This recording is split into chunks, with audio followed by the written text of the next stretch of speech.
Kalena dhamma sawanang etamang kalamutamang.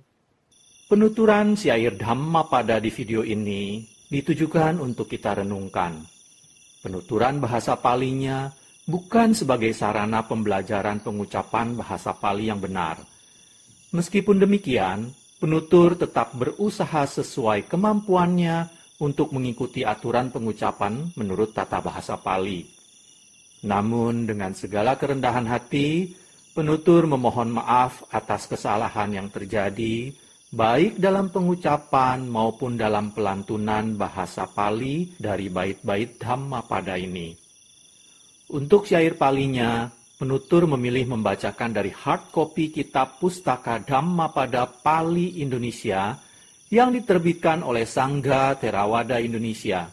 Untuk terjemahan bahasa Indonesia dan kisah latar belakangnya, penutur memilih membacakannya dari sumber web samaggipala.or.id di bagian Dhammapada.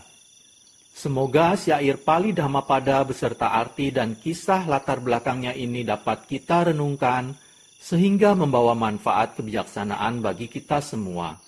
Semoga semua makhluk berbahagia. Sadhu, sadhu, sadhu. Terima kasih. Namo tassa bhagavato arahato samma sambuddhassa. Namo tassa bhagavato arahato samma sambuddhassa. Namo tassa bhagavato arahato samma sambuddhassa. Pembacaan bait-bait Dhammapada beserta arti dan kisah latar belakang dibabarkannya bait tersebut oleh Buddha Gautama. Brahmana Wagga, kelompok bait tentang Brahmana. Bait 414. Yo mang palipatang duggang sangsarang Muhammad jaga tinno paragato jai ane jo akan tangkati anu padaya nibbuto tamahang brumi brahmana. Bait 414 artinya, orang yang telah menyeberangi lautan kehidupan sangsara yang kotor, berbahaya dan bersifat maya, yang telah menyeberang dan mencapai pantai seberang Nibbana, yang selalu bersamadi, tenang dan bebas dari keraguan-raguan, yang tidak terikat pada sesuatu apapun dan telah mencapai Nibbana, maka ia kusebut seorang Brahmana. Kisah latar belakang dibabarkannya bait 414 Brahmana Wagga oleh Buddha Gautama. Kisah si Wali Thera. Putri Supawasa dari Kunda Kolia sedang hamil selama 7 tahun. dan kemudian selama 7 hari ia mengalami kesakitan pada saat melahirkan anaknya. Ia terus merenungkan sifat-sifat khusus Sang Buddha, Dhamma, dan Sangha. Ia menyuruh suaminya pergi menemui Sang Buddha untuk memberikan penghormatan dengan membungkukkan badan demi kepentingannya dan untuk memberitahu beliau tentang keadaannya. Ketika diberitahu mengenai keadaan putri tersebut, Sang Buddha berkata, "Semoga Supawasa bebas dari bahaya dan penderitaan.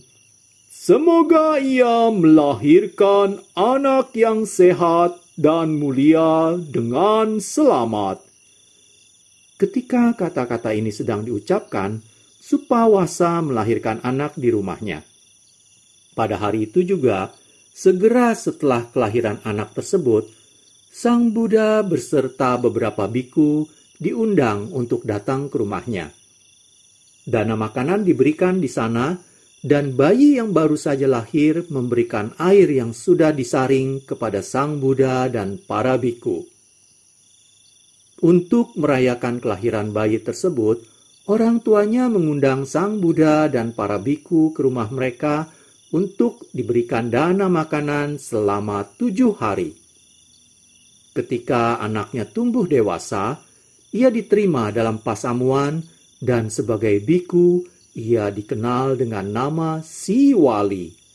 Ia mencapai tingkat kesucian arahat segera setelah kepalanya dicukur. Kemudian, ia menjadi terkenal sebagai seorang biku yang dengan mudah selalu menerima pemberian berjumlah besar. Sebagai biku penerima dana, ia tidak terbandingkan. Pada suatu kesempatan, para biku bertanya kepada Sang Buddha, mengapa Siwali dengan memiliki bekal menjadi seorang arahat dilahirkan di dalam rahim ibunya setelah selama 7 tahun? Kepada mereka, Sang Buddha menjawab, "Para biku, dalam salah satu kelahirannya yang terdahulu, Siwali adalah anak dari raja yang kehilangan kerajaannya karena direbut oleh raja lain. Dalam usahanya untuk memperoleh kembali kerajaan mereka, ia," Siwali maksudnya, "telah mengepung kota kerajaan atas nasihat ibunya. Sebagai akibatnya, orang-orang di dalam kota itu kehabisan makanan dan air selama 7 hari. Karena perbuatan jahat itulah, maka Siwali terkurung dalam rahim ibunya selama 7 tahun. Tetapi sekarang, Siwali telah sampai pada akhir dari semua duka, penderitaan. Ia telah merealisasi Nibbana." Kemudian Sang Buddha membabarkan bait 414 berikut. "Orang yang telah menyeberangi lautan kehidupan sangsara yang kotor, berbahaya dan bersifat maya, yang telah menyeberang dan mencapai pantai seberang, yang selalu bersama tenang dan bebas dari keraguan-raguan, yang tidak terikat pada sesuatu apapun dan telah mencapai Nibbana, maka ia kusebut seorang Brahmana." Kalena dhamma savanang etammang kalamutamang